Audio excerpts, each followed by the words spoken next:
Recording in progress.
Audience, please forgive me. I just want to introduce you guys to Miss Regina Tisdale. She is a blessing in so many ways, the one, but of course, I'm not going to prolong and I just want to make sure that I introduce everybody to Miss Regina Tisdale, who has been a blessing in numerous areas of her life and also to a great husband. As they say, behind a good man is always a great woman. And so we wanted to just make sure that we like give you your flowers while Thank you're you. here, of course, and to honor you as of the month for Black History Month as well. So we just want to say welcome to the show. We thank you for coming and taking, time out of your time and busy schedule to even be here. So thank you so much for coming. Absolutely. Absolutely. I am, it is my pleasure to be here and to put a face with a name that I've been texting back and forth for quite a few months. Yes, ma'am. Well, I don't even know if you remember meeting me, but I was at one of our previous guests. Of course, the audience may have seen Montre Tisdale, who Okay. did a live concert back in Oklahoma about a year or two ago. And I was able to see you, but it was at a distance. So it was kind of like, hey, you probably didn't really, really see me even then because there was so much going on. But I want to say thank you so much for sacrificing and taking the time out to come to the show. Absolutely. It's not, again, my pleasure. Uh, and you're right. When Montre does something, he does it. And we might be there all night. But yeah. So, Well, yes, ma'am. But yeah. it's such a pleasure and an honor, and I'm humbled to get a chance to finally meet you after so many years. Of course, because we were connected on Facebook for a season, and then of course my Facebook got hacked, so a lot of my connections were like yeah, Yeah. I'm Yeah. still kind of collecting as I go. So once again, I want to say thank you so much for connecting and also being here on the show. And to our audience, we honor this woman of God in so many areas because of her being a jewel and a light. And of course, you may not see her all the time on the forefront, but in so many instances, she is in movement and in operation on the back end, and she is spearheading so many things. But of course, I'm not going to say too much. I'm going to let her share her portion of her testimony. But um can we go straight on into our first question? So Absolutely. is Absolutely. that okay? um Being that we, and not everybody knows you, but being that you are the wife of Wayman Tisdale, as people would see you as at the moment, how was life with Wayman and so forth? What is your side of the story? You know what? It was uh actually it was wow. It was a beautiful I looked over those questions and I thought how do I encompass so many beautiful things? Um I've been totally transparent. Of course marriage is what it is.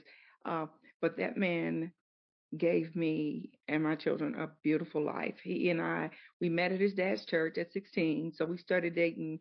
We were childhood sweethearts and went up. So what from 16 until God took him at 45. Um, but being married to him was a lot of fun. He was a jokester. Um, played too much, as I say sometimes. but but that was a very good thing for our marriage because you didn't have a chance to, or I didn't get a chance to hold on or allow something to fester because his thing's like, oh, no, no, no, we're not going to do that. He'd do something silly. I want to be angry, but he'd do something silly and then I'm laughing. Oh my Um, goodness. yes, he gave me four beautiful children, which is such a blessing. Becoming a widow so early. The youngest, Gabrielle, was 14. My Mm, son was 2 days. Um, Gabby's, that's the baby. Wayman, the second, was 2 days away from graduating high school. Tiffany was in college. Danielle had graduated from college, but um, I guess, what I've been some of the most beautiful places. I've seen and met some very cool people. Um, but I think what I love more, I mean, I think about than anything, and I don't think people realize this piece, but that my husband loved God. His father was a pastor, and because of the way that he was raised, he loved his family, and nobody. And I think he's been gone 15 years, and here I still am, and I was like, well, God, you know what, that guy, he's hard to for anybody to come behind, and so Mm. Right. what life we did the MBA, we did the music. Um, so he afforded me a lot of things.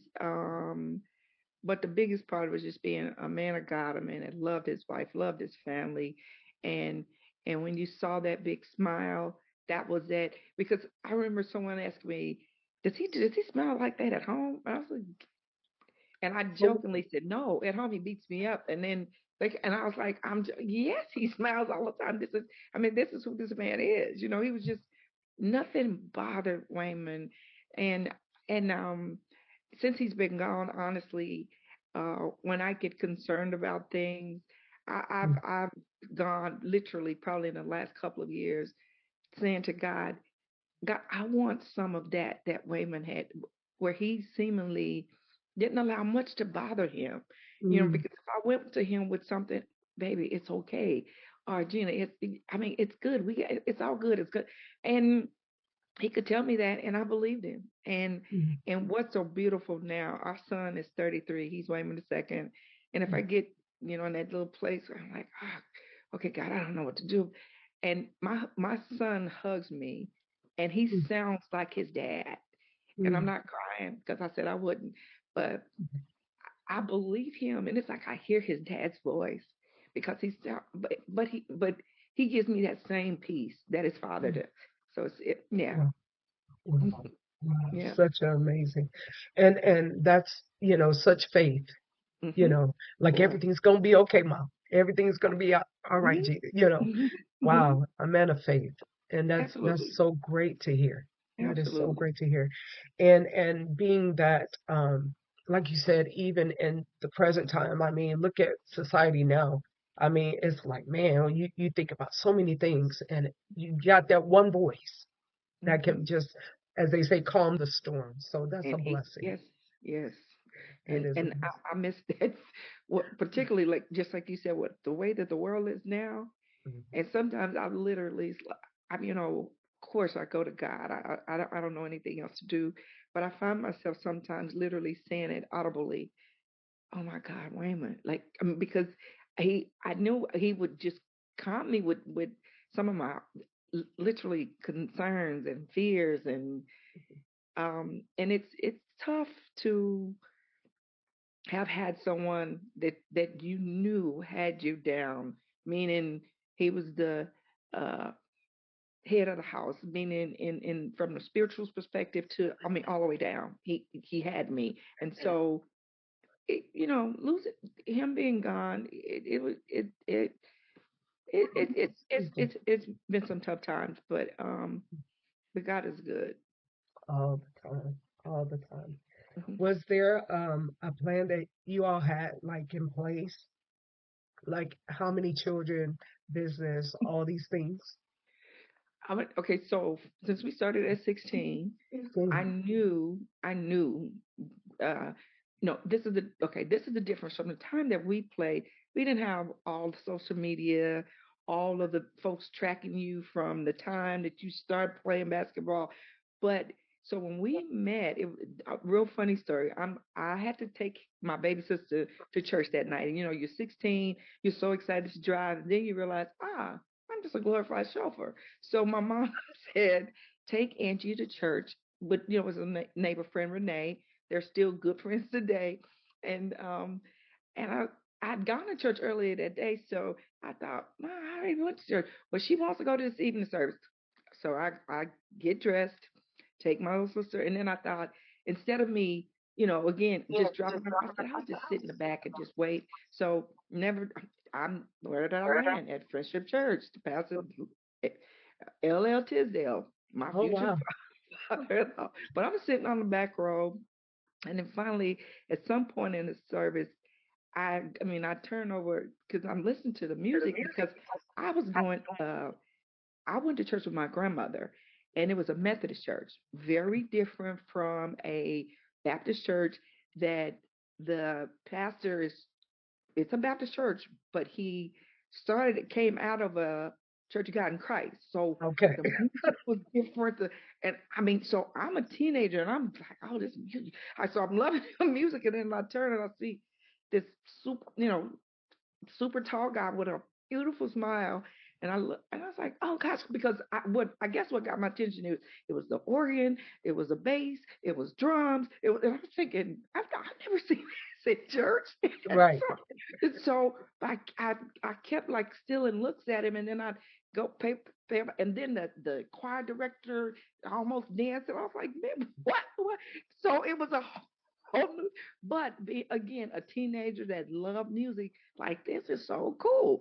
Right. So um, again, so I found myself just I kept looking at this guy because I mean, that smile was so amazing. So I'm going back and forth. And then, I was still looking and I'd see him looking up. So we were doing this little cat mouse thing. And then at one point I touched, my little sister was up a couple of rows in front of me with one of her little friend.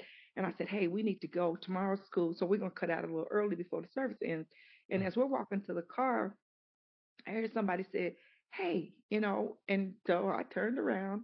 So he had come out from behind. I mean, I guess put the bass down, came behind, and and I stopped and we started talking. He's like, hey, what's your name? I told him, and his brother William was right there, always William. He was right there. And so he said, what's your name? And I said, Regina. He said, well, you probably know me. And I was like, well, no, I don't.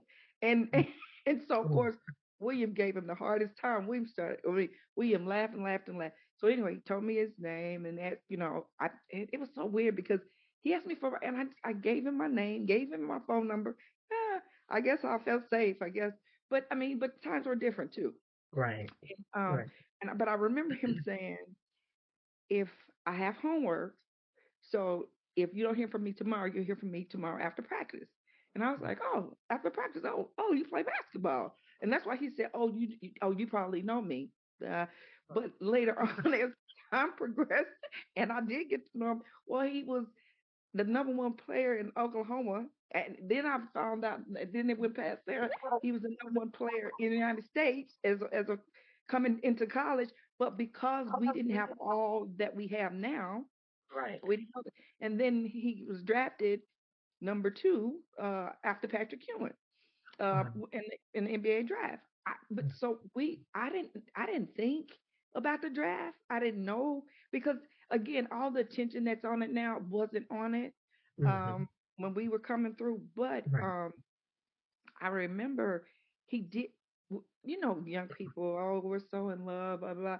So I remember him saying, when we have children, he Mhm. initially said he wanted six children. I was like, I said, boy, bye. But he, so he said, well, my mom has six. I said, well, my mom has seven. Don't mean I want that many. So Right.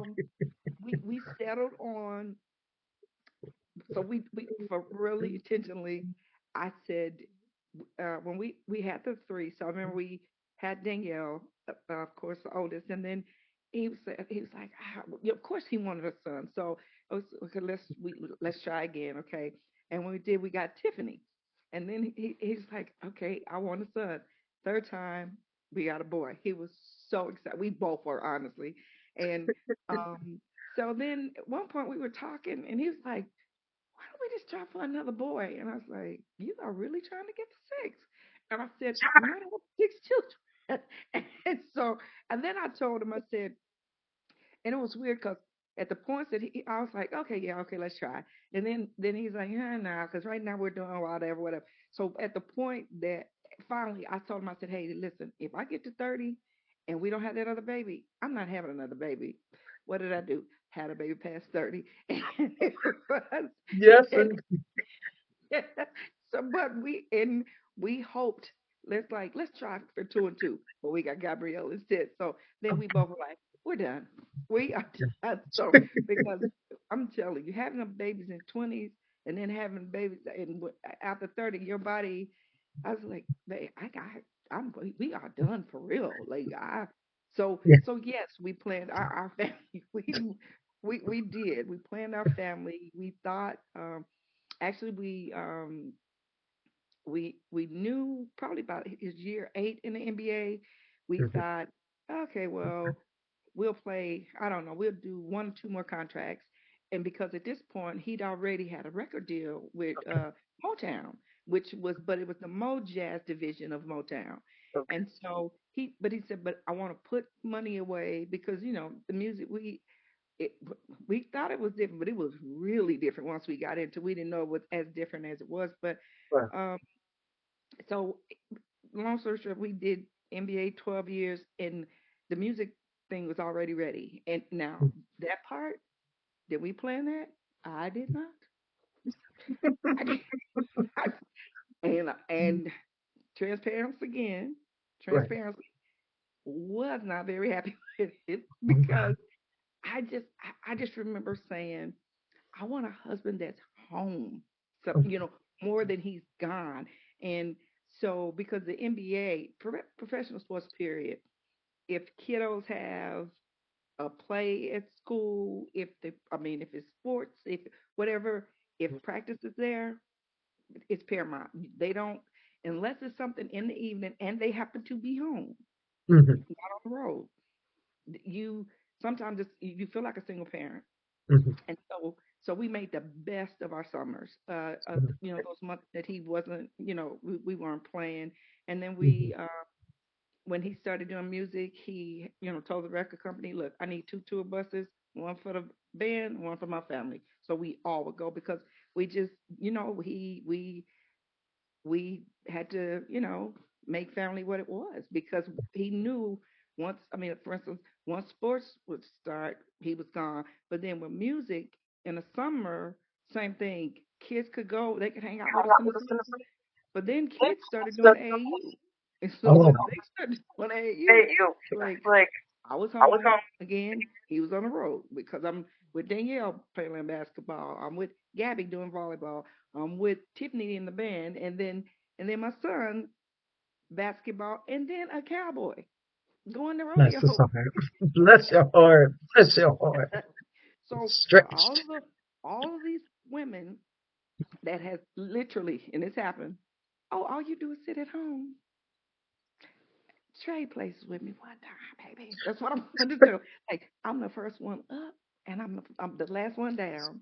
Wow, now. This man would be laying in the bed, and I'm the one walking through, opening the doors, looking at my babies, kissing them on their head while they're asleep, and I'm the one.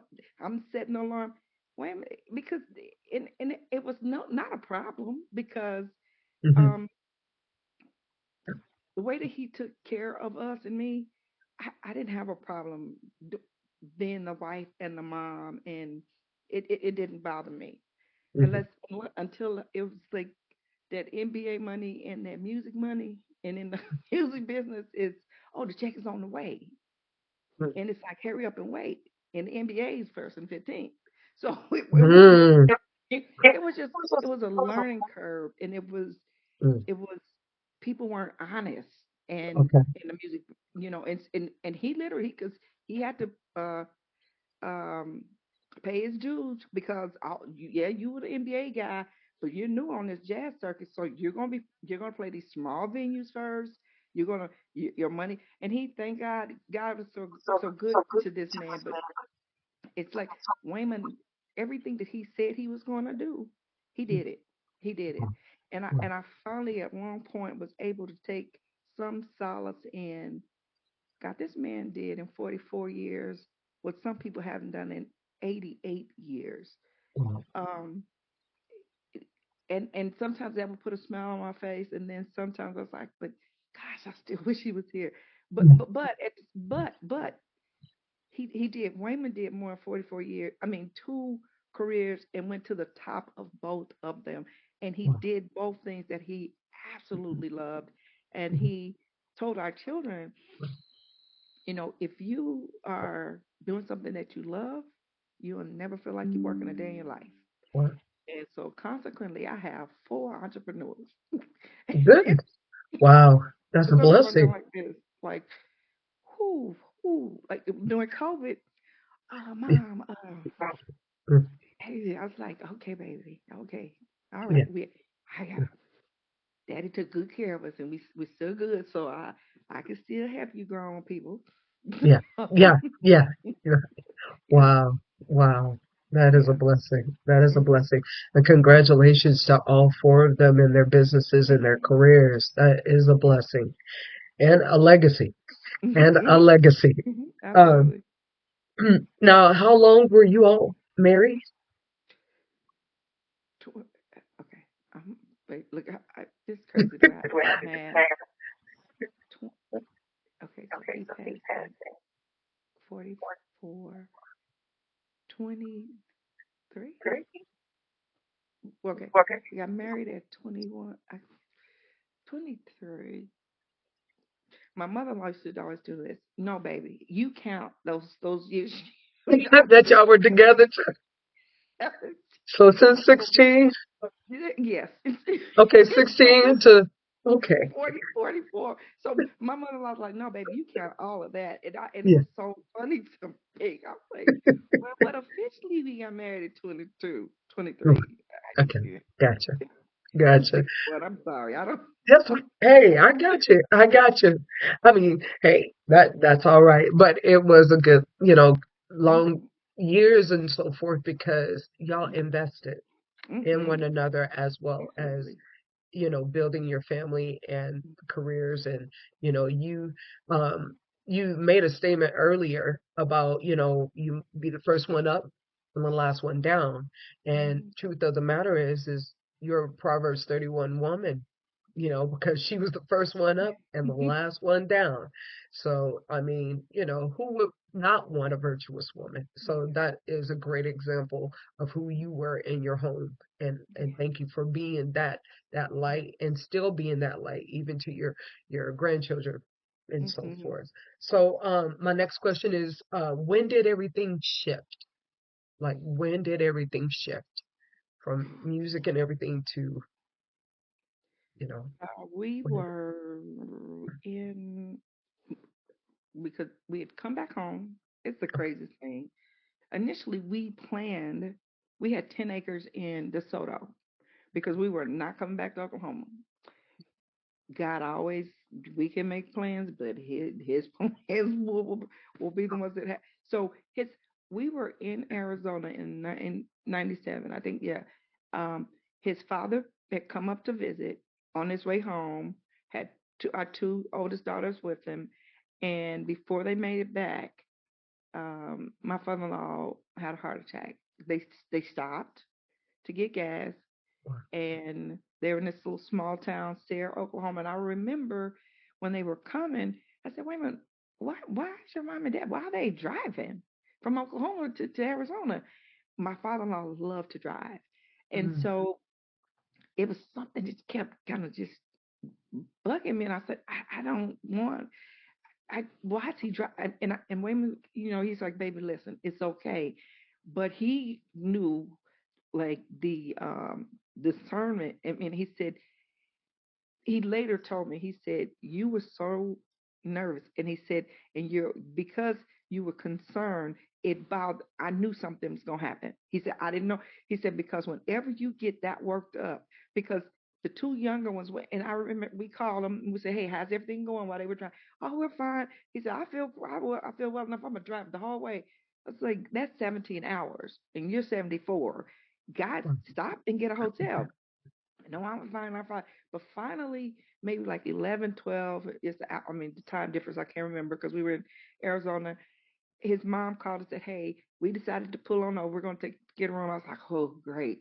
So then we went to sleep. We had the two younger ones. Gabby was just two. So we went on and went to bed. And early we got a call, and it was his sister Brenda, and she said something happened with Daddy, and I just remember my husband like no, no. And I was like, I'm behind him, like, baby, what is it? What is what? And but anyway, so the big shift was we were supposed to go to DeSoto. I Okay. didn't sell it. I sold that land probably 8 or 9 years after Women was gone. But Wow. we came back to Oklahoma Mhm. after he retired because he said, you know what, our parents are getting older. My mom and dad was still living. His mom was. So he said, you know what, we can hold on to the land of DeSoto. Let's go to Tulsa. Came back home. He retired. He just didn't want to play ball anymore. Him and his dad were super, super close. And that was the only time I told someone that when the music was silent. And Mhm. for like a year and a half, he just said, I can't, I don't hear anything. I don't hear music. I don't. So he couldn't write. And he said, and Daddy was standing. I remember in our place in Arizona, he peeked into the in Wayman's studio, and he said, "Son, I'm so proud of you, and God Mhm. has really blessed you." He was like, "Thanks, Dad." But he told me, he said, "Why do you think he was doing that?" And I was like, "I don't know." But then my spidey senses started getting weird, and I was Mhm. like, something. But then I was like, no. And we were taking them to this place called Sunnyvale or something, where tons of people come to Arizona to retire. We took them out. The little folk out there, they drive golf carts on the street. Cool little area. Wayman wanted it because he knew his father had made the decision to give the church to Wayman's brother Weldon, because he said he's going to retire. So we was like, Dad, let me show you. I'm gonna take your mom out here. We went out, and he said, Nah. He said, I don't think I want to do this. And so everything Wayman offered him, it's like we would go. Wayman would, and man, I'm telling you, Wayman kept that man suited and booted. He already had amazing fashion sense, meaning his dad.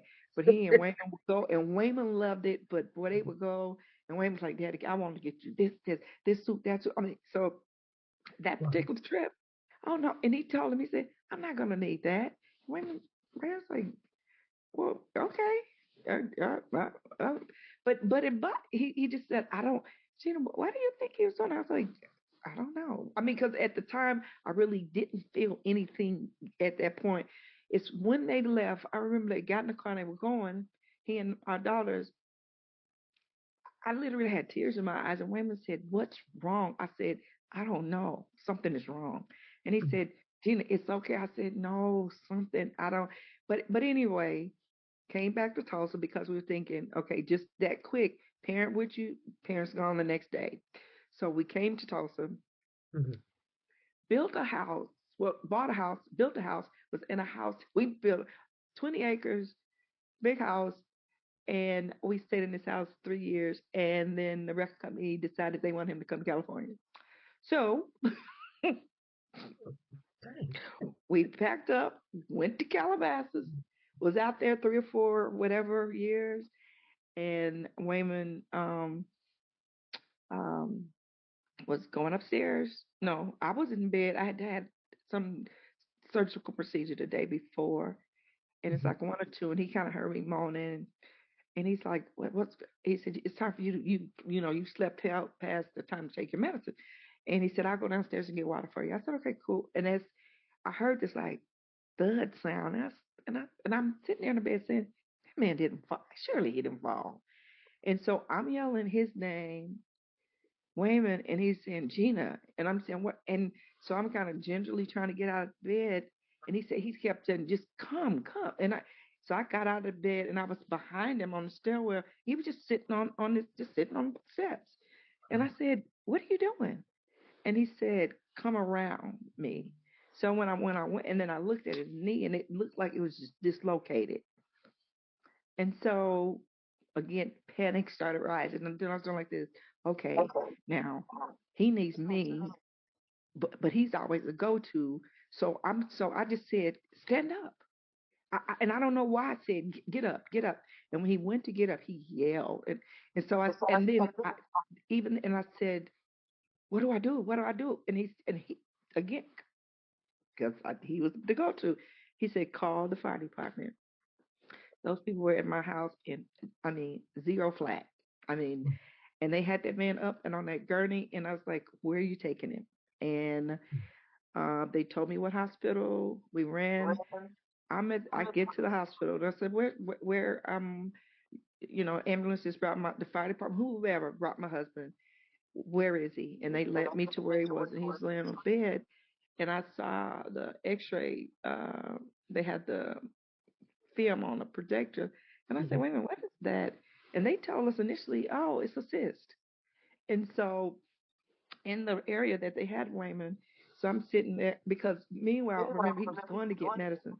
I didn't get anything. I said, "Where are you guys going?" Made my way back upstairs. I literally had been home a day from having surgery. My oldest daughter was there for some reason, and I don't even know that I said anything to her. I can't even remember. Literally, I do have time lapses, but I got in the car, and um I got in the car and I went to the hospital, went in, and he's watching me because by then they'd given him something to kind of ease the pain. And he said, "Babe, get in that bed next to me." And I said, "Wait a minute, that's an emergency. They may want." He said, "Regina," and whenever he said my own name, it's like your parents. Only thing he didn't say is K, Regina K, but he said Regina. Lay down in that bed. He said, "You look like you about to fall. Get in that bed." So I laid there for a minute. I mean, for a little, and I probably dozed off. And so at one point, I looked at the clock, and he said, "Babe, go home because I don't want the kids to wake up and wonder where I am or wonder where we are or whatever." So I got home, and uh, a doctor did come in and said, "We're going to set his leg in the morning because the bone is broke, and we're going to do surgery by whatever time." So I get home, get medicine, lay there for a second. It's time to get the kids up. But my oldest daughter's there. And so I said, "Hey, Danielle." And she said, "Mom, what's going on?" I said, "Dad, he broke his leg." She said, "He broke his leg." I was like, "Yeah." And we all thought it was crazy. We had no idea, no no symptoms, nothing. And Right. so um, I said, "Get your brother and sister to school, Mhm. and they're going to do this procedure. They're going to cast Dad today, and I'll be back."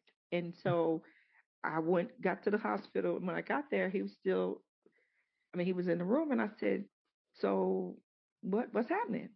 And he said, "They're not going to cast it." And I said, "Why?" And he said, he was just acting really weird. I mean, not like Wayman. Mhm. And every time I would look at him, he would just look out the window. And I walked around to the side. I said, "Look at me." I said, "What's wrong?" He said, "Nothing. I'm ready to go home." And I said, With your leg like this?" Wow. He said, Gina, I'm ready to go. No, Regina, I'm ready to go home." Right. He said, "I'm tired. I want to go home." And I was saying, okay, what's wrong? What's wrong? What's wrong? I mean, a gazillion things going through my head. Mhm. And so a doctor came in. They started giving me, "You need to go see this doctor, this doctor, this doctor." And I said, "For what?" And I looked at one of them and I said, wait a second. Wait. Mhm. And when I read it, I said, wait, I'm, wait. And I said, th- I mean, because I'm literally doing like this, like, wait. Mhm. And another doctor comes in front, and I said, why this doctor?" And the guy looked at Wayman, and then he looked at me, and he said, "Mr. Tisdale, you didn't tell your wife what what we're suspecting?" And it's still, and I, so because I was pushing him in a wheelchair, I walked around and I said, "Look at me, please." And I said, "What's wrong?" And then the doctor said, "Do I have your permission to talk to her?" And he just shook his head. Mm. And they said, "Well, because I know what an oncologist is." Right. But it was several doctor's appointments. And I said, I Mm. mean, different doctors. So apparently while I went home, all of this happened through the night. And Mhm. I guess he just didn't want to tell me, but they were suspected. Right. And so I said, but you're not going to cast it. It's just like dangling. And if I hit something, so, so anyway, that's kind of how the story went. And I, but it was such a gut punch Mm. because 6 months prior to that, I just lost my dad to cancer. Wow. So I hadn't even grieved my dad. And I was thinking, at any moment, someone could say, "Oh, this is a joke. This is not really happening." Right. And so, as we were driving home, I said, What are we saying to the kids?" He said, "We're not telling them." He said, "I'm not telling them anything." And I said, "What does that mean?" He said, "You have to tell them." Mm. And I said, "Well, Wayman, what am I telling them?" And he said, "Really, you're not telling them anything right now. What you're telling them is we're still waiting on tests," which was the truth. Um, because I knew when they came back home, they were going to want to know, okay, so what happened? And Right. what's this, that? I mean, my son was a sophomore, Gabby was sixth grade, Danielle graduated from college. Tiff is in Norman, Oklahoma, at OU, Mhm. and they're all going to want to know what's happening. Right. So, but the truth was, we didn't know all of it at that point.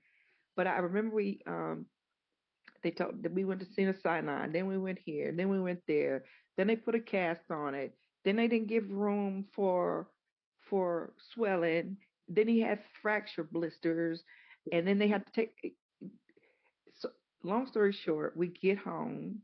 We're Mhm. here, no, in Tulsa to visit, Mm. Right. and for my daughter Tiffany baby shower, Okay. the one that was in college, and Mhm. while we were here, Wayman talked to our doctor that we've had forever. And he said, "Wayman, I want to send you to a doctor here that I know." He said, "You're out there with people that don't know you. I would prefer you to come home." I'm so sorry. Mhm. Can you hear that? It just, you're fine. You're fine. I'm Yeah. sorry. It's the alarm. I'm sorry. One of my kids are coming in my house. I'm That's sorry. fine. That's fine. Okay. You're fine. Um, You're fine. but at any rate, Uh, so we went to a doctor here. My brother-in-law, and I don't know why Danny was in town. Mm. Danny, Charlene, they were all here, he and his wife. But anyway, we went to the doctor here, and he said, "Well, Wayman, we haven't heard from Cedar Sinai yet. And instead of us going through all these tests, because they still haven't given us a definite answer to what's going on or Right. what we're dealing with. They Mm. did all types of stains and this, that, and the third. And finally, they took it to some cancer board. We still don't know if that, and I didn't know that was a thing that doctors all sit around at a table and they just try to decide what it is or if it is. And we were here for Tiff's shower. And while we were here for the shower, um, here's for something super festive. Mhm. Uh, we went to Dr. Robinson's office. We got to the car. As soon as we got to the car to drive off, because it was a Friday, he said, "Oh, you guys will hear from me first thing Monday morning." We got to the car. I mean, got on the elevator, got the car, phone rang, and he said, "Wayman, come right back upstairs." And of course, I was like, "Okay, Wow. Wow. I don't want to do this because this is Mm. scary." Yeah. And we went back. We went upstairs, and they immediately took us to the back. Mm. And when we got to the room, the doctor, it's like I want to do a PSA, and I'm gonna do it right now for all doctors. Don't Mhm. look scary than the people that you're telling now that they're something scary too, Yeah. because he literally was in a Raymond. We don't do this here. You should go back to California. This is going to be tough. And I'm looking at Wow. this man like, wait, what are you? Okay, wait, stop. What? And then finally, I said, "What are you saying?" And then he said, "It's bad." And I said, Wow. "What is it?" And then he said, he had osteosarcoma. We can't do this in Oklahoma. And I was, okay, it's almost with all the suburban areas, we're almost at 1 million people. What you mean you can't do whatever's happening here in Oklahoma? Right. So we we then talked to our primary person, and he said that's not true. Then and even the gentleman there, he said, "You know what?" He said, "There's one girl in Oklahoma," and that's what he called her. So you have how men feel in the medical field. There's Mm-hmm. one girl in Oklahoma City, and she's a orthopedic oncologist. She's one of the best. Do you want her number? I was like, yes, I want her number. Yes, Right. yes, I Right. do. So we Right. called Dr. Smith. She was incredible, but that's how we made the turn. And then at this point, we are, um, my baby is pregnant, and Mm-hmm. we're dealing with that, a college Right. pregnant baby, Right. which is, hey, it I feel like God doesn't he doesn't do anything that's not in time. Because when I That's tell right. you that baby Bailey, which she's a senior this year, our oldest granddaughter, Oh. she offers so much happiness for Wayman. And I think, like, for him it was, my name is gonna keep moving. This is my lineage. She represents me. It's a girl, and her dad, I mean, my son-in-law. I mean, her last name is Braxton, but that man loved that little girl. I Mm. mean, he her screensaver. She's 18. Is a picture of her sitting on Wayman's, I mean, Oh. laying on his lap. It is the cutest thing, and she loves to tell the other now 8. Oh my Because goodness. I have 9 grandchildren, so Oh. she loves to tell them. But I knew him, and you guys did. I said, Bailey, Oh. stop. She's a beautiful 6'3". Uh, yes, basketball player. And but Wow. her my son-in-law is 6'5". He was offensive line. He and Tiff met at OU, so of course she wasn't gonna miss the tall Gene. But Okay. she's such a sweetheart, a National Honor Society person, a kiddo. Um, already picked a school. She's playing basketball. Okay, I'm proud, Gigi, if you can't tell. But Hey, that's a but blessing. oh, Like you that's my said, the lineage and the legacy goes on. oh gosh, that baby. When I tell you, my grandchildren, I tell people, I said they saved my life. I'm serious. In because children are so beautiful and they do represent life, and they're funny, and I see Wayman in those because, like, I have um a little dancer. She's just coming back. That's what I heard the alarm from the church we go to. They do this big, huge Easter play, Ransom. And so she's 9 and she has to audition, and she was so nervous for the but so Hunter, she got, and then my son Wayman's daughter had to she auditioned for this statewide band thing, Oh and so wow. she's a musician, and so we have Wow. musicians and basketball players, and, I love it, and I was like, oh, he would absolutely love this, but yeah, but the change, that's when I feel like my life, somebody just pulled us like the carpet out from under me, and I remember I went to my room and I cried. I would no, I dropped Wayman to this is a grown woman. I dropped Wayman to his mom, and I Okay. told her, Okay. and she was like, "Oh," I mean, of course she was devastated, and Yeah. I left him with her, Mhm. and I went to my mama because Okay. I needed my mama. I just Right. because I laid there and cried on my mama like I was a 2-year old. Yeah. And I was like, Mom, I haven't even grieved dad. And those old saints. My mom cried because she's been with Whitman since she was 16. She said, "Baby, we're gonna be all right. We're gonna do it. We're gonna do this." Yeah. And and my Tiffany was with me, and that made me a little nervous because I mean she's pregnant, and she's like, "No, Mom." And so then Danielle flew in, and it because at that point we did have to tell the kids, and Yeah. women said, and no, I had to tell because and that's the only times that I saw a piece of him where he wasn't just, I got it, I got it, I got, when it came to those Yeah. children. And he's Yeah. like, I cannot tell them this.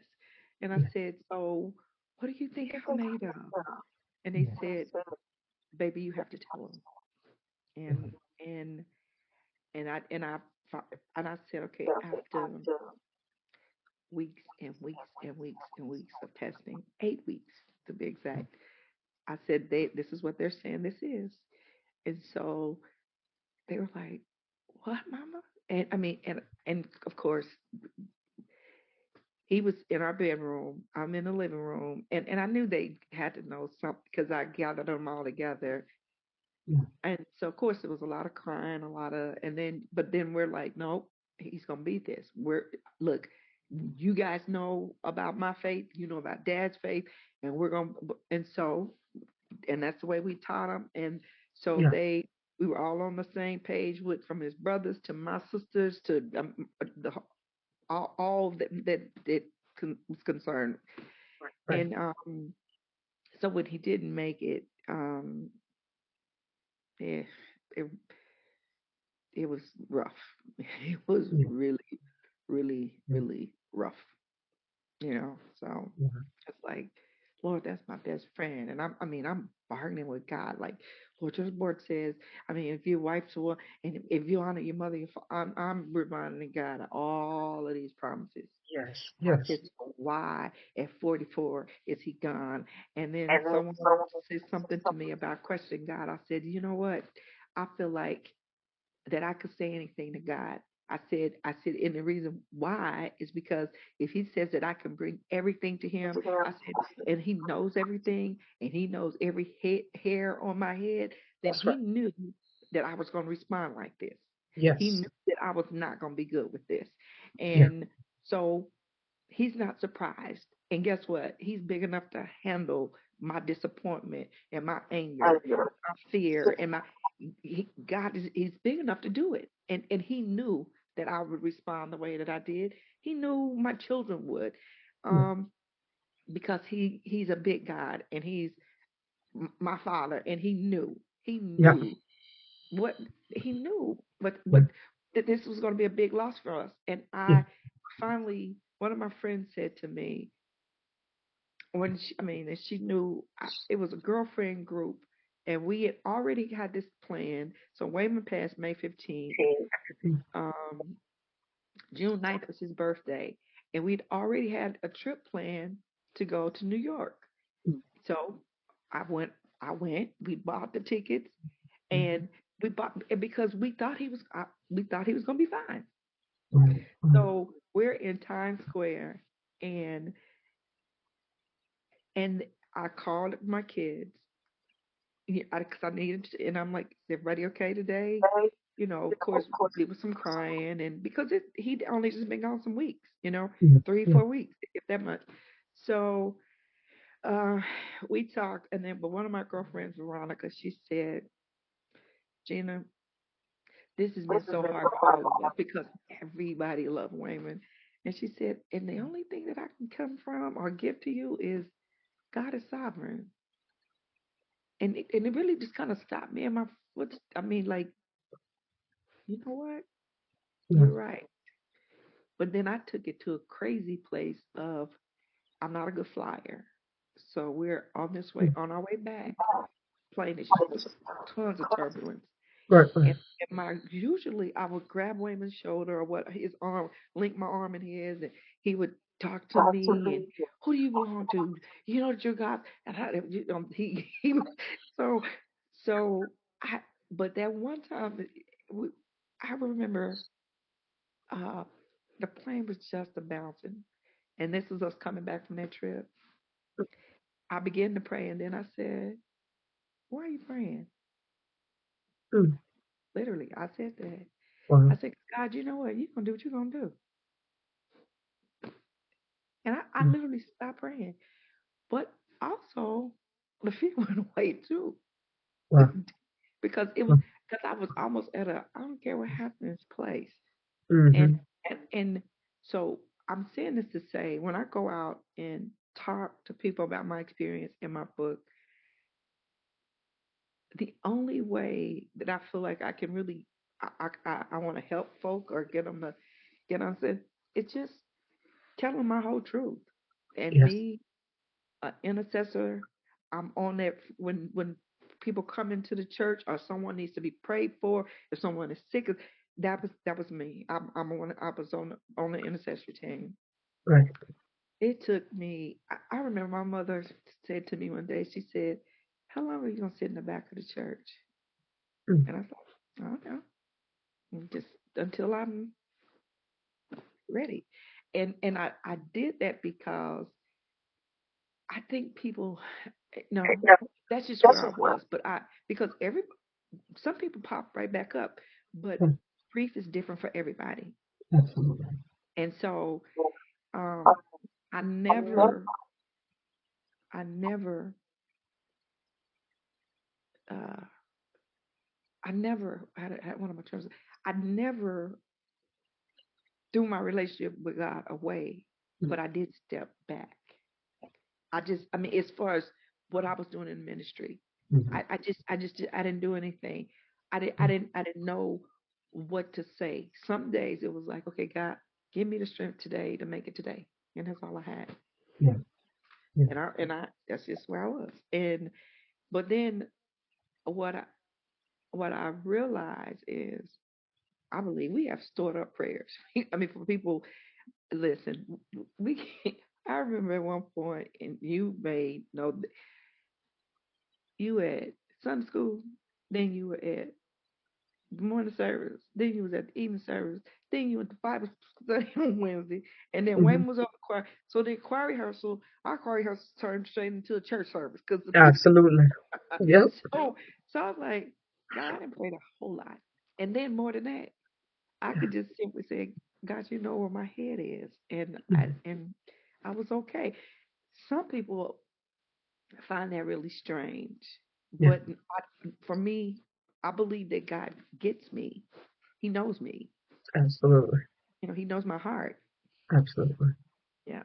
So, My, my God.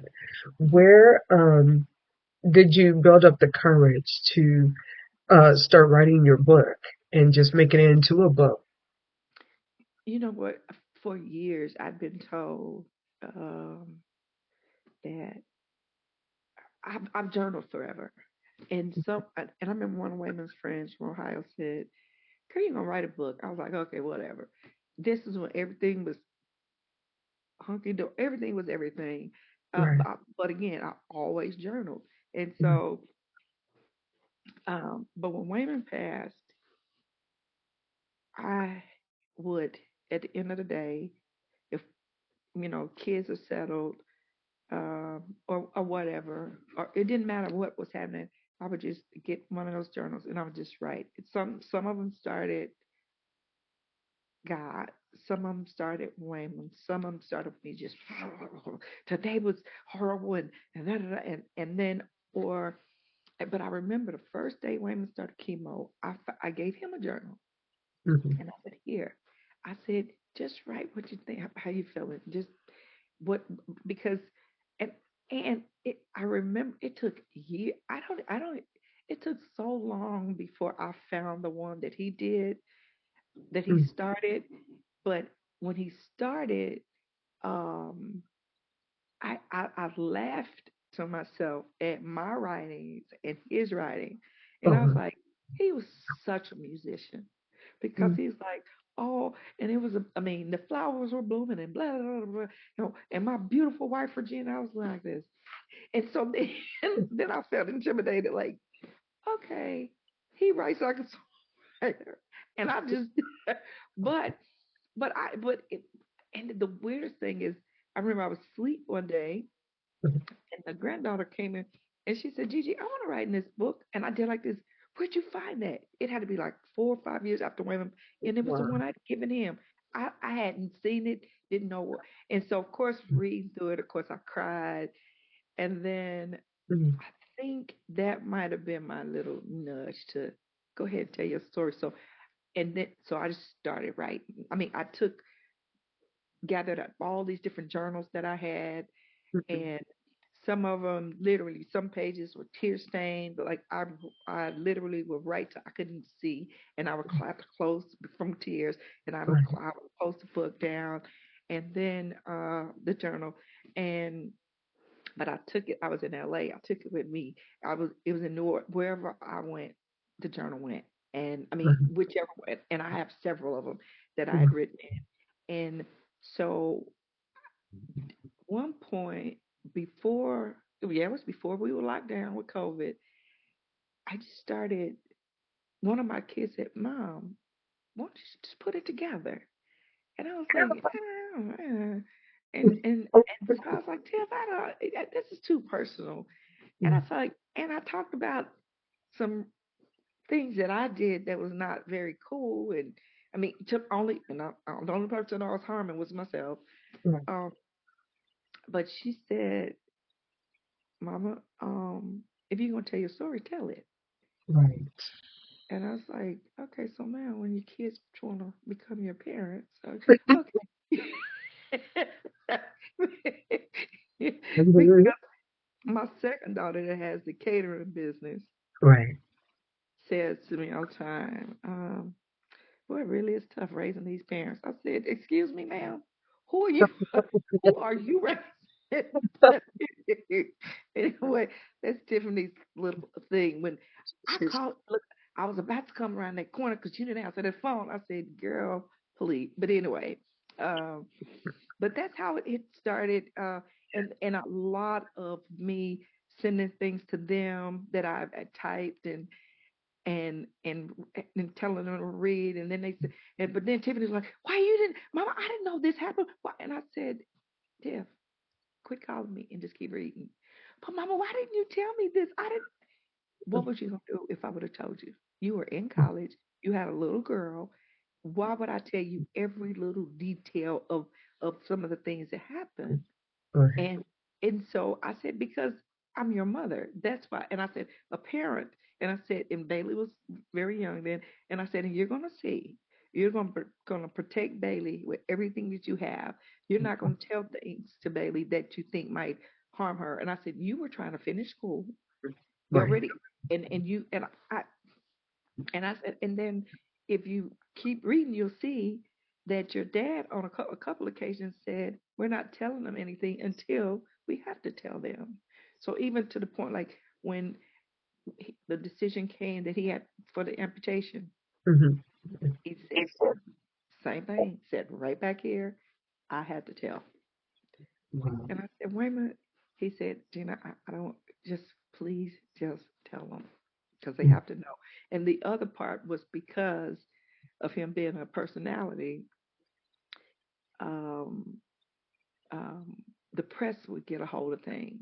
Yes. So I had to get in front of things because um, I remember we had just come back. I can't remember. No, we were in a hospital in Oklahoma City. We had spent 25 days, Mhm. and a reporter called, and he's like, "Oh, this is a." And I started initially, I was not happy, and I was like, "Listen." And Wayman said, uh, "Did me like this, like." Mhm. And I asked the gentleman to hold on because we had, and he said, That's AP." And I said, "Well, it's Associated Press. I mean, yeah, AP. Yeah, no, yeah, well, yeah." Is it AP? Yeah, associate. He said, which means once you say what you say, it's gonna go everywhere. So, Mhm. babe, pull back your and so I knew the guy uh, that he's one of the owner of the Oklahoma City Thunder, and I Mhm. called it because his wife, her family owned the newspapers. Anyway, I called. I said, can you please do me a favor? Can you please let me talk to my children? Can you pull this reporter back? Give me enough time to talk to my children first, please. I don't want them to hear this in the. It's not fair. So let me do this. And so he said, "Okay, Regina, I'm on vacation in Colorado. I'll call you right back." And he did just what he said. He said he asked, "When you're ready to talk, can he get the first interview?" Cool. Just yes, but let me please tell my Right. children. Right. So, and that's something that a lot of people every and I think this is the way my brain works. I'm all over the place. It's okay. This is something that a lot of people don't understand and realize. If you're married to, and I say, I don't know why I don't like celebrity, but you're married to a personality or whatever people want to call them, your privacy doesn't get to be yours all the time. And then there's certain things that you just, I want to do this with my family just like you want to do it with your family. And why is my husband's, because y'all think, well, because you know him, some of you, and you, but can we just, can we just let our family try to absorb this first Right. so that just like my baby Tiffany called Brandon, my son-in-law, hey, y'all get to Tulsa. She said, and later she said, Mom, before we even, and it's like 2 hours. Mm, It was the morning Wayman passed, mm, and and she said she started, I'm sorry, getting these text messages said, I'm sorry. She said, sorry for what? Because the night before, all the kids were here. We laughed, danced. Danielle is a clown, just like her dad. We had the best time. And Tiff said, hey, I have finals tomorrow, so I'm going to shoot back down to Norman. So she, Brandon, and Bailey, they went back to Norman. Danielle said, Mama, I have to go do a fitting because she styles professional athletes. So she said, I'm flying to Dallas, but and it was so strange mm, because Wayman said, Danielle, don't go. And she said, Daddy, she come and literally look, she said, I'll be right back. I'll be back in the morning. She said, I'm gonna be on the first thing smoking in the morning. And uh, she literally was on the first thing smoking that morning, but she still missed it uh, because I don't know. Sometime that night he was doing this weird coughing, and I was like, "Hey," and he's like, "It's okay, go back to sleep." I said, "No," I said, "I've never heard that. I don't. Why are you coughing like that?" And and um and so I remember grabbing some sweats and just throwing them over to him, and I ran in the bathroom, threw something on, brushed my teeth, and he was getting ready to get his prosthetic. I said, just get in the wheelchair, and I'll just wheel you to the car. And so Gabby, at this point, the younger two woke up and they called and said, "Why is no?" Danielle got made it back from Dallas because she did. She literally went did her fitting for whoever that was that played for the Cowboys. I don't know. And she got back here and she said, "Why is Daddy's chair in the garage and why are y'all gone out this early?" And I said, "Well, we had to come to the hospital." I said, "But everything's cool because literally they came in and asked me, well, they said, does he have asthma? I said, no, because he was breathing. They gave him breathing treatment. mm, He seemed to be responding well to it. Pulmonologist came back in. It's like, oh, okay, you sound so much better. And I said, great. So at this point, I kind of laid my head back on the wall and was, closed my eyes because he'd fallen asleep. But then I woke up because I heard that breathing started. So I stood in front of him. I was like, wait a minute, what are you do? And at the time, I said, I swore he was looking at me. That man was looking straight through me. I know at that point he really did not see me because I'm saying, wait a minute, what are you doing? Because I got right in front of him, and he was looking straight. So then I'm yelling at the doctor.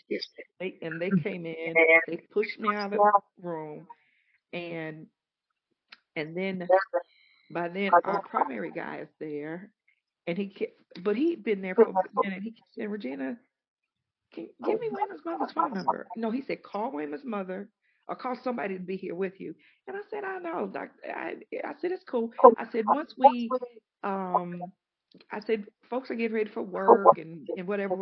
He said, and then he came back. He said, Regina, please just, I just want somebody here with you. And I said, I'm okay. I said, Dr. Gowrie, later. And so he kept pushing. So I called my sister-in-law, DeDe. And I said, hey, I know she's a principal. I said, I know you're headed to school. I said, they are pushing for me to have and she said, well, wait, what's going on? And I said, women had a little episode last night. Anyway, so she said, I'm going to go get everything started, talk to my sister principal. I'll be there. She was there with me. So she was the one with me before he passed.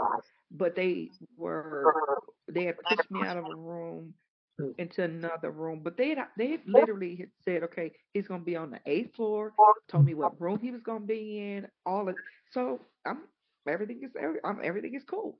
So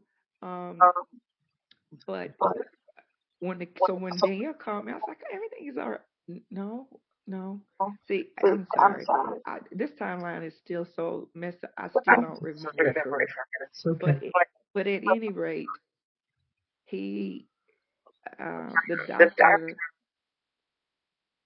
he and a specialist came in and said he had his esophagus ripped. I said, for what? Why?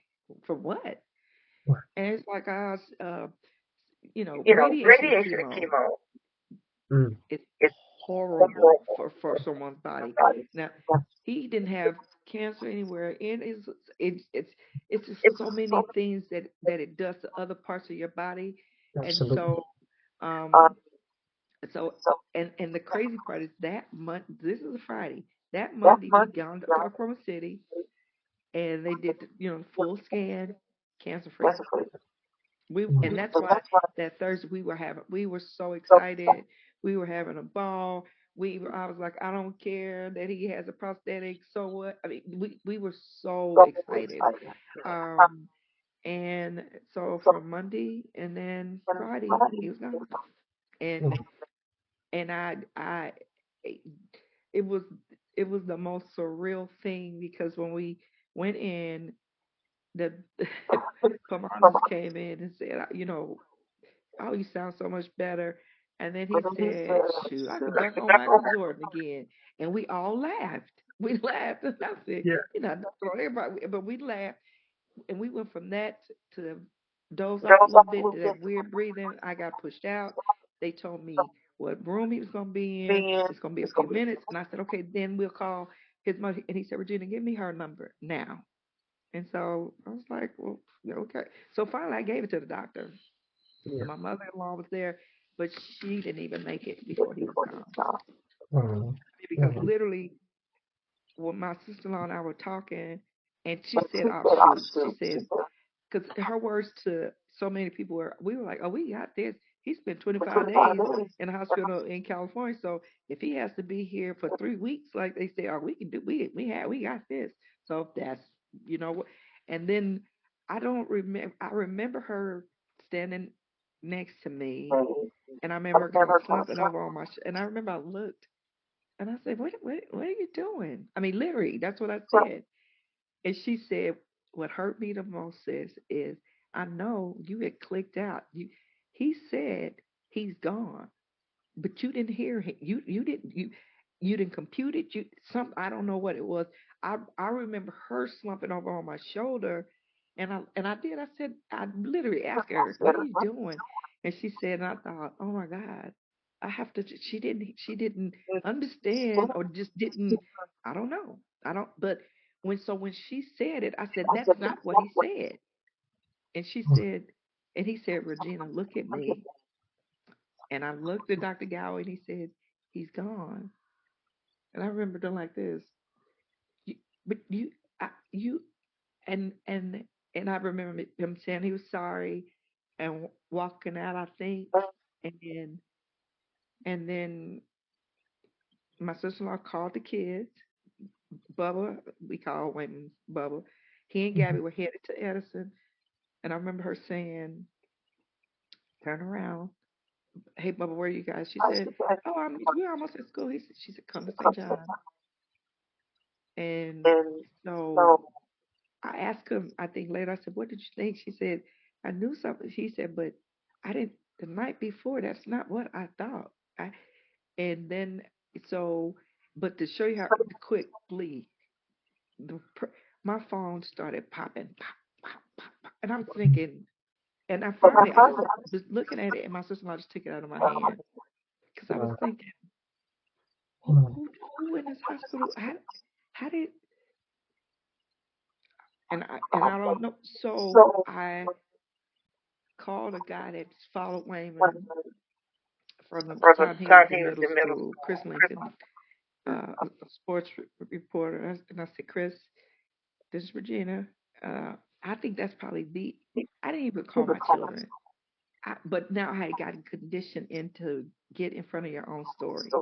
Yeah. So I called Chris and I said, Wayman is gone. And he said, what? Wait, what? And I said, and I want you to do this story today, and and I and I and I and that's probably the only person I literally talked to that day.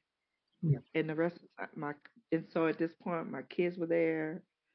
We were waiting for Tiffany, and I asked him, "Would you please? Can he please stay in here?" Because of course they'll ask you who's a mortician, what mortuary, whatever. And I said, I have one kid coming from Norman. Can we please just wait for her? And of course they said yes. And she came, and but she told me, she said, "Mom, my phone, I just turned my phone off." She said because she was getting, "I'm so sorry." And she was saying, "Sorry for what?" Because again, that previous night was amazing. We had so much fun. Wow. So and on that too, I told God, "Thank you." I mean, Yeah. the last time we were all together, it was a great evening. Wow. That is a blessing. Yep. Yeah. And my condolences, even though I know it's been years, Yeah, but 15 years. it's been, to me, it's been like yesterday because I um I was in college in Tulsa in '94, Oh, okay. and nobody knew. I didn't, make all the connections, but I'll tell you about that after the interview. But long story short, I had the opportunity. One of my college friends, her name was Taweri Thomas now. But long story short, I was in the dorm at Oral Roberts University, Okay. and she knew I was like in there, and everybody had gone home. Majority during the summer, everybody's gone back to their home or whatever Right, for right. summer break, but I was still in school. So, Yeah. You they do were summer like, "Hey," school. right, and just getting, ahead of the game as far as your classes, but she knew I was still on the campus and said, "Hey, come Mhm. on out to this," and da da da da. And that was my first time seeing him play with Norman Brown was one of the other guests Mhm. as Mhm. well. Mhm. And I was like amazed. And Mhm. I'm glad that I had the opportunity to see him even perform, as a musician. Yeah. Um, Yeah. and he was a light and still is a light through yourself and your children and your grandchildren. So the legacy, once again, it still lives on. So I will say that. Um, what is that? If you could share some nuggets or tips about your book, besides, like you were talking about the journaling and you were combining that, but what would you say as, a nugget to those that are going through the grieving and grief process? What I would suggest to anybody, one thing that I didn't say, but it is in my book, is I don't know how anybody would be able to do this without a village. And when I tell you, uh, my siblings on my side, Wayman's siblings, um, my NBA girlfriends that we've been friends for over 30 something years. I have a church group of girlfriends. And I tell people, I said, you know what? Every You have a relationship that you have with your spouse, a great one, I hope. But a good girlfriend, nothing beats that, because a girlfriend will sit and cry with you, and okay, now girl, let me fix you back up because you cried yourself ugly, you know. But and just for real, being being honest with yourself, being honest with God. Tell God this hurts. God, I don't know what to do. God, I'm lost, and or um, but but that friend group, that support group, I don't know what it looks like for everybody, but I just remember saying, had I not had this group of people, I don't know how I would have made it. Honest to God, I mean, they kept me busy, they kept me doing things. They I remember one of our first holidays, because we would host a lot because we had the most space, and I his brothers were all here, and it was the first. Wayman loved holidays, but it was one of the first ones without him, and something happened. that was so Wayman. And I remember I just said, "I'll be back, guys." And I came back to my bedroom, and from the time I came home from the hospital, I started sleeping on his side of the bed. Mm. Uh, Leaving the hospital that morning, but I laid on it and I sat in that bed that day and I bawled. I mean, and I guess I was sobbing to the point that his brothers were standing over me. My sister-in-law Dee, that was with me, she literally got in the bed with me and held me like I was a baby. And so if you don't, and my mom, my mother-in-law, and my and my for me, for her,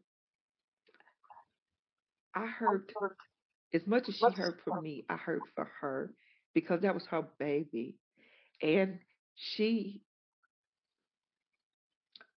when she got sick, she beat cancer 3 times. And that last time they told her, "You could beat this."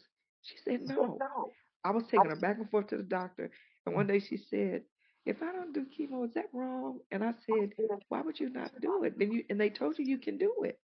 And she said, "Because it's not right." I said, "What?" She said, my baby should not be on before me." She said, "I told the Lord to give this to me because I could handle it." And I was like, "Oh my gosh!" It's But okay. that's a mother, and Yeah. um, and so she and I had conversations that I remember my oldest daughter, she was so upset one time. She said, "I'm just so tired." How Granny just said, me and God." Did she even care that her baby is gone? I said, "Danielle, how dare you?" But in front, she didn't let them see. And I said, "That's Mm. their old school Church of God in Christ." She Yeah. did not. I said, "But Mm. I'm telling you now, this broke your grandmother to lose Yeah. her baby." Yes, it Mm. did. And so now, but she just didn't. She didn't let the grandchildren see it, but she did. And I think it was a bond that we loved the same man. And Yeah. so, I'm so sorry, I I'm over think here just sobbing. Go ahead. it's it's okay, but it she again, that group of people. I mean, I had a sister that lived in Oklahoma City that literally quit her job. When I tell you these people, she she's like, "You don't. I mean, you need us." Yeah. And you and I said, "Okay." And I remember telling everybody, "Just go back." And because Danielle, the oldest, worked virtually, she came home, and I think she stayed here for like 6 months. And Tiffany, and she finished that semester, but the following semester she just couldn't do it. So me and my children, we held on to each other for dear life. It seemed like, because we needed each other. And so what I would say is, stick it. Know that it's okay if you get angry, that God is good with that. Have you a group, man? Have you a group of friends? Yeah. If it's your brothers, because I told folk, I said, I'd heard so many people say, "Well, after the funeral, everybody disappears and you left alone." And I told so many people, I said, "Well, Wayman's friends made lives out of y'all, baby." And I'm talking about NBA friends, musician friends. When I tell you, those men, they still call me and they check on me. And where he would do that big jazz festival, it I'm invited to all of these jazz cruises. "Hey, we got you. Just get here. We got." I mean, these people. I mean, and this is a guy we bought cars for years. May 15th, that man, Wayman's been gone 15 years. That man calls me like clockwork on May 15th. He called me once and he said, "Regina, we're in Turkey, but I know what today is, so I had to." And but it's also a testament to who my husband. People loved that man. Yeah. I mean, people. And then finally, that's when I finally said, "Regina, you have to. It's okay to put your defenses down and realize that they loved him too, you know." And so that's what I had we dealt with. I did. Right. Right. Yes, indeed. And We still love him. I still love his music. I introduced what is that? The Power Forward album Uh-huh. to my dad. My dad called me. This is years ago. This is years ago because my dad passed in 2010. He called me and had it blasting like he was off in somebody's club. And but that's the way my dad played music, okay? So he loved music as well. So Right. but I oh, I wish I had the opportunity to even hear, see, and have met him, but I know once Yeah. again it lives all through, you all, and I'm so humbled to, have connected and met with yourself and different family members over the past few years, and Yeah. it's just a blessing. It's just a blessing.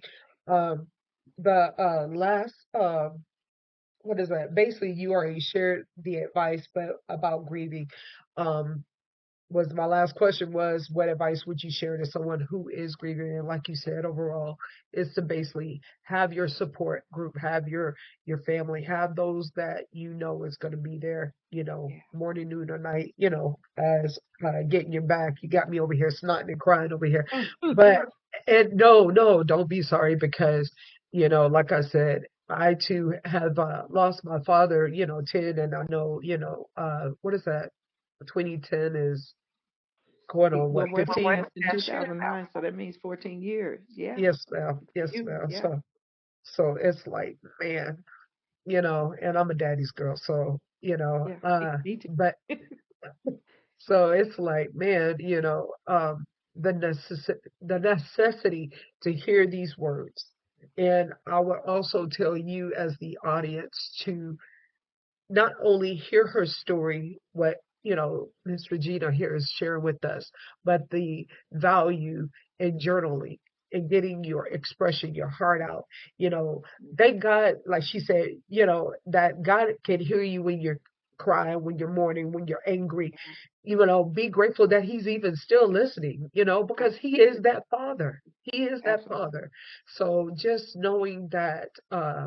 You can express that in so many words. And I also have it where, once again, that I do request that everybody, if you have a loved one or you yourself is going through grieving, please purchase Regina's book called Losing My Power Forward because it is a great asset, a great healing book, not only for her to journal and share her story, but even you can reflect on certain things that you have precious memories about and can start your healing journey as well. And I will not hold you up any longer, Miss Regina, but it is such an honor and such a blessing once again celebrating Black History Month. And sorry that I'm sounding stuffy because I'm over here just smiling. But I so humbly do want to say we thank you for coming here and sharing your story, Wayman's story, the family story, and then giving us strength and instruction and wisdom, and at the same time blessing us in so many ways. And to you as the audience, once again, I would tell you to invest once again in this book. Be a blessing to somebody so that they can take courage, as the word says, because the Bible says, take courage, for he will strengthen your heart, all ye that hope in the Yeah. Lord. And all of us have hope in the Lord, but sometimes we do have those dampened days. But just Mhm. as she said, surround yourself with positive people that are going to lift you up and not Right. judge you, not tear you down, but to push you, hold you, hug you, cry with you, and and, Mhm. and hold you through your journey and never leave your side. Be Right. grateful for those loved ones. And once again, thank you, Miss Regina. We love you. And I pray that if anything were to come up, please feel free to share it with us, and we'll be more than willing to share and plan into so many lives as you did with your book, even in this season. And we look forward to seeing you, hopefully, in a event or something, rather it be a jazz event or even in the church. If I go to Oklahoma, hopefully I'll see you Oh, again, but this time really officially introduce myself. But it absolutely. is you've been a blessing. And is there anything else that you would like to share before we close all the way out, Miss Regina? No, I just wanted to appreciate you for having me here on your platform. Um, and for me, I it took me a minute to realize, okay, God, we truly do. We go through things to help other people, and so this is what I'm doing. I mean, I for the last, I can't remember how many years, but headed the Wayman Tisdale Foundation, and we provide prosthetics for those that are underserved or uninsured or are uh, they don't have enough. So, and I've passed that on to my daughter. I turned 61 this past November, and so now I just said I'm just gonna see what it looks like being Regina. But of course, um, as soon as I said I'm stepping back, and then I bingo back, and here I am talking about the book again because I do feel like God allows or we go through certain things to help others, and so that's where I am with this now. Um, I have a person that's still part of the NBA, and I get calls constantly, hey, Regina, like Dukembe lost his wife, uh, some of them, I don't know the younger ones, but there's a girl, Leah Wilcox, that she works with the NBA. Hey, sis, such and such, she just lost her husband, and they're young, and call him and give him encouragement.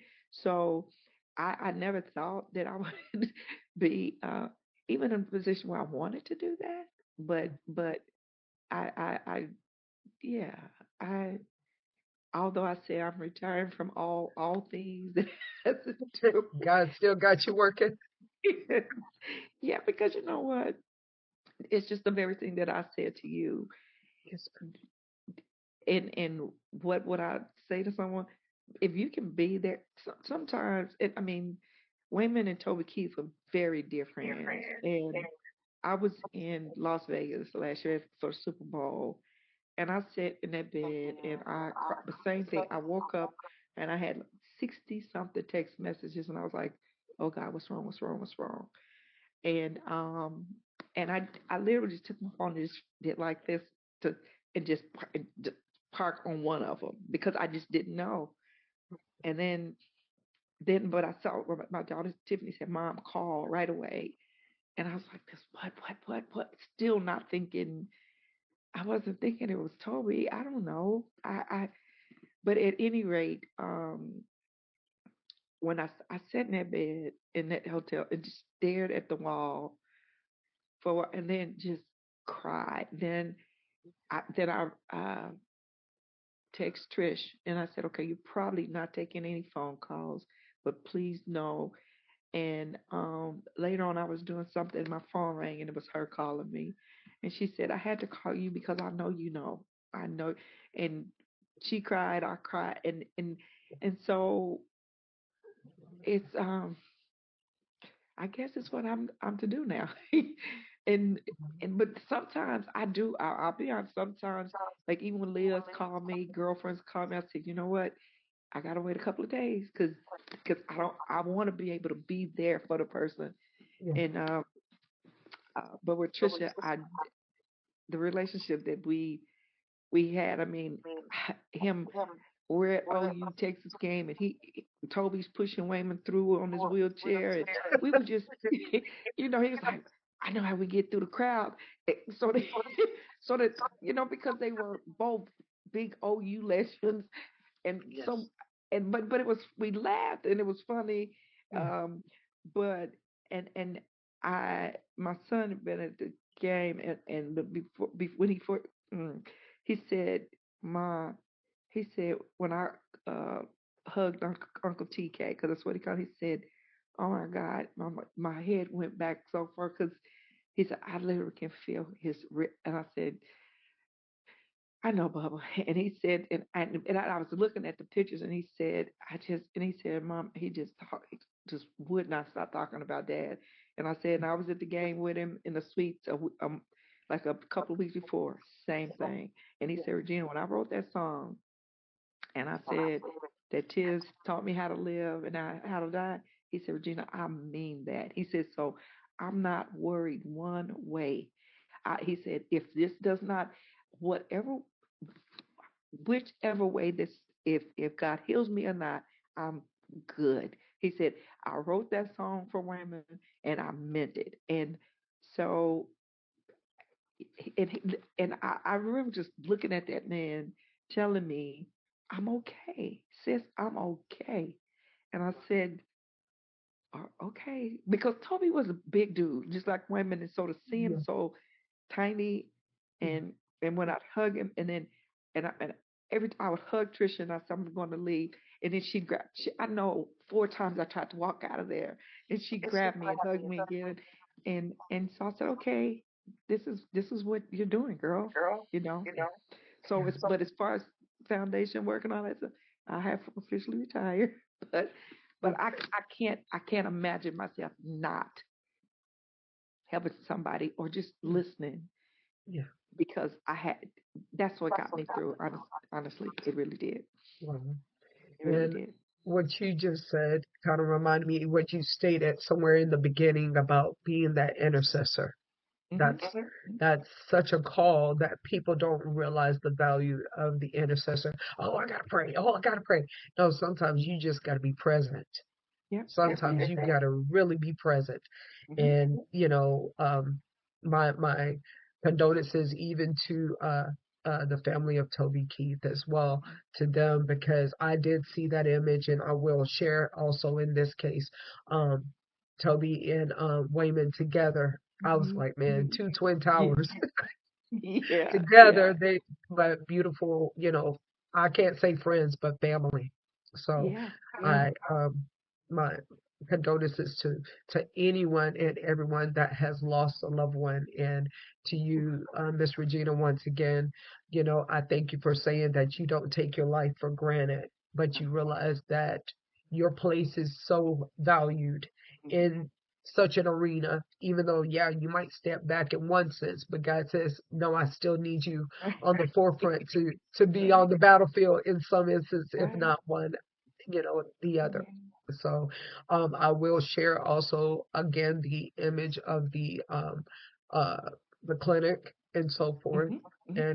and make sure that people are aware. And I believe I shared the address, and I'll share it again just Yeah. so that everyone will be aware. And I want to Yeah. say thank you once again for just taking time out to share your, story, and everyone's story in a sense Yeah. of going Yeah. through, because sometimes we hear, don't question God. Oh, you gotta, kind of like hide yourself. No, God wants Yeah. all of you as you are. All. He knows. Hmm.